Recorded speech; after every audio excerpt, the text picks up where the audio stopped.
कभी कभी अगर हमारे शरीर में ज्यादा कष्ट हो रहा है, ज्यादा बीमारी आ रही है, ज्यादा तकलीफ आ रही है, तो बेलपत्री की जो बीच वाली पत्ती है, बीच वाला जो पत्ता है, अशोक सुंदरी वाली जगह पर उसको ऐसे जल इधर बहता है तो अशोक सुंदरी वाली जगगह पर बेलपत्री का पत्ता इस तरह से रखकर कलश में जो जल है वो जल उस बीच वाले पत्ते पर अशोक सुंदरी वाली जगह पर अपने शरीर में अगर ज्यादा कष्ट है, घुटने में अगर डॉक्टर बोल रहा है कि घुटना बदलना पड़ेगा या कोई गैप आ गया है हड्डी में तो शरीर में ये ऑपरेशन करना पड़ेगा या गुड़िया खसक गया है तो उसके लिए डॉक्टर की दवाई तो जरूर खाओ, साथ में बीच वाली जो पत्ती है जो आपने अशोक सुंदरी वाली जगह पर रखी है वहां 7 बार भगवान शंकर के नाम से, कुंदकेश्वर के नाम से जल चढ़ाओ, फिर थोड़ा सा जल बचा हुआ 3 बार शिवलिंग के ऊपर चढ़ाओ,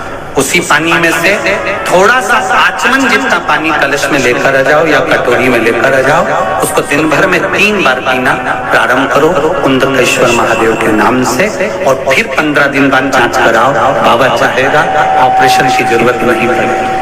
कौन से महादेव? कुंदकेश्वर महादेव। ये शंकर भगवान का एक स्वरूप, जब माता पार्वती ने कुंदुक का प्रहार करा था और वो कुंदुक विदल उत्पल को मारने के बाद शिव जी के चरणों में जाकर गिरा था, तो वो कुंदकेश्वर महादेव। आपके घर के पूर्वज जो मर चुके हैं, आपके सपने में अगर 4 जगह पर नजर आ रहे हैं तो उसका फल देखिए। पहला, अगर आप सोए हो और आपके पितृ, आपके पूर्वज जो मर चुके हैं वो आपके सिर के पास खड़े हुए दिख रहे हैं तो डरना मत, बल्कि भगवान को धन्यवाद देना कि आज मेरे पितृ मेरे सिर के पास मेरे पूर्वज खड़े हुए हैं।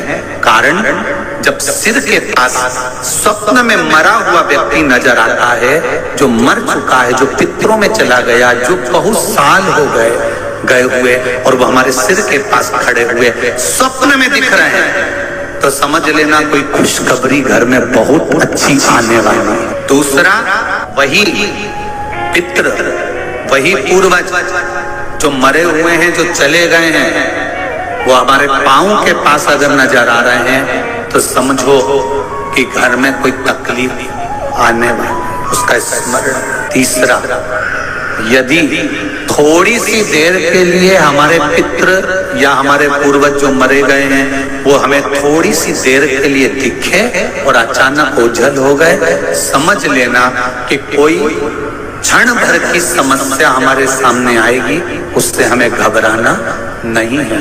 और चौथा, किसी पेड़ पर या घर के अंदर, घर के बाहर नहीं, घर के अंदर या किसी वृक्ष पर हमारे पूर्वजों को हमने स्वप्न में देखा है तो समझ लेना कि हमारी उन्नति की सीढ़ी बढ़ने वाली है, कोई अच्छा काम हमारी ओर।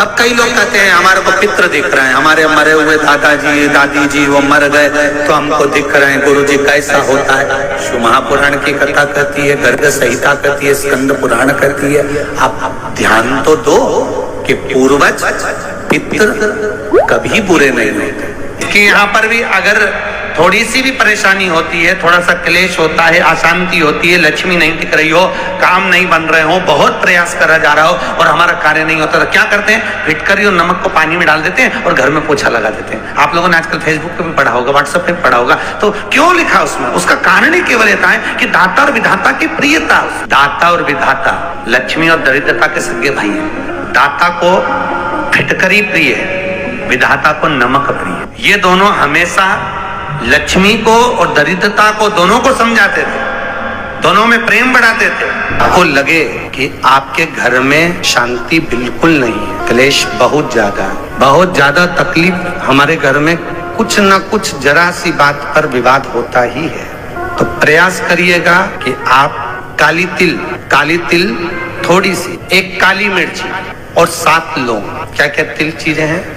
काली तिल, काली मिर्ची, 7 लौंग, केवल ये हथेली में रखकर अपना नाम और गोत्र बोलकर अपने दरवाजे से बाहर निकलकर किसी भी शंकर के मंदिर को समर्पित करिए। शिव पे नहीं चढ़ाने दें तो शंकर की चौखट पर रखिए। महाराज, घर में कभी क्लेश नहीं होगा, बिल्कुल शांति। सहजता, प्रेम आपस में बढ़ेगा। आज भी हिंदू धर्म की रीति है, वृक्ष में सरसों के तेल का दीप लगाता है, उसको शनि कभी परेशान नहीं करता। एक बात हमेशा ध्यान रखिएगा, मान लो अगर कोई भारी रोग ऐसा शनि महाराज के कारण हो गया हो, अच्छे काम करते करते उल्टे हो रहे हैं, होते हैं किसी किसी के साथ में, विपरीत परिस्थितियां आ जाती है, अच्छा करने जाओ बुरा हो जाता है, अच्छा कर्म करने जाओ बुरा हो जाता है। तो पीपल के वृक्ष की जो छाल होती है, छाल देखिए, पीपल के वृक्ष में जो छाल लगी होती है, उस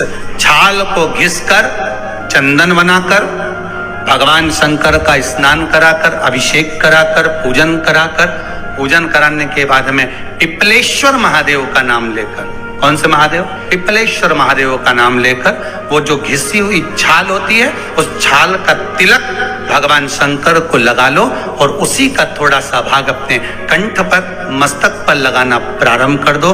धीरे धीरे जो विपरीत दशा है वो सुधरना प्रारंभ हो जाती है। पर नाम याद रखना, पिपलेश्वर महादेव, श्री अवधूतेश्वर महादेव का नाम लेते। कौन से महादेव?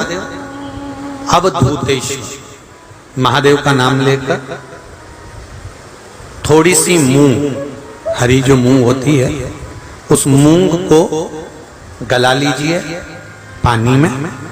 गलाने के बाद में उस मूंग को शिव मंदिर में ले जाकर भगवान जो नंदीश्वर विराजमान होते हैं वहां रखकर 7 बेलपत्र उस मूंग पर चढ़ा दीजिए। चढ़ाकर बेलपत्र मेरे देवाधिदेव महादेव को अवधूतेश्वर महादेव के नाम से समर्पित कर दीजिए। वो मूंग उठाकर गौशाला में या आपके रोड पर कोई नंदी दिख जाए या गौशाला में कोई नंदीश्वर हो तो उस नंदी को वो मूंग खिला दीजिए थोड़ी सी।